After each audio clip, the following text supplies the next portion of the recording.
పాలాటంగిని అడవుడి వీటి దగ్గర చెప్పిన అద్దాన పడిలోన ఆ అడవుండి బొక్క చిరికోట మీద బాబనల్ల పిల్ల యమకొండ రాక్షసి సాది పెద్ద చేస్తా ఉంది.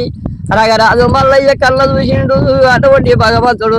రగరాజు మల్లయ్య పాలాటంగిని తీసుకొచ్చిండు.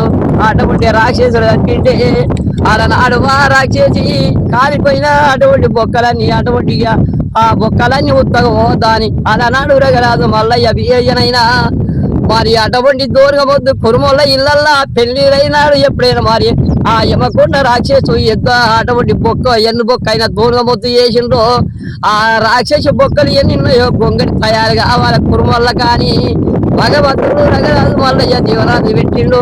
ఆడికెల్లా బాబరుల పిల్ల బాల రత్నంగా తీసుకొచ్చి ఆ దానపడి రోగ క్షత్రియ మధ్యాహ్నం నాడి మంద లోపల రగరాజు మల్లయ్య అటువంటి బాబనుల పిల్ల బాల రత్నగిరి లగ్గవాడుతంటూ మరి చేతులు చూడబోతే దారం లేక ఎట్లా ఏదో ఈ ఆడపిల్లలు లేని లగ్గవాడు మరి అటువంటి భగవంతుడు మల్లయ్య 6 గొట్టయ్య 3 గొట్టములు దేవన చెప్తున్న ఇంద్ర చంద్ర దేవేంద్ర మరి అక్కడిక ఎల్లమ్మను బొమ్మాయి మారమ్మ కలగ ప్రకారం 7 రక ఎల్ల వినిపించను నడి మందకాడ శంకర పార్వతి బ్రహ్మ శారదమ్మ విష్ణుదేవి లక్ష్మీదేవి మరి ఇంకా దేవన చేతులు వచ్చిరు నడి మంద లోపల అటువంటి 3 రాజులు వరాలు వృక్షాలు 3 రాజి భగవంతుడు మల్లయ్య కళ్ళ చూసిండు దారం లేకపోయా అని అటువంటి ఆలోచన చేసిండు.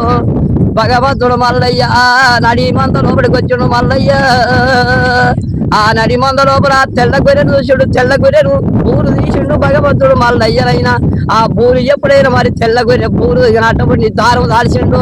బండారి కొమ్ము కట్టిండు. ఆ బాబనుల పిల్ల రత్తాగిన నడి మంద లోపల లగ్గవాడుతున్నాడమ్మ మల్లయ్య కురుమల్ల పిల్లనమ్మ రామ రామ.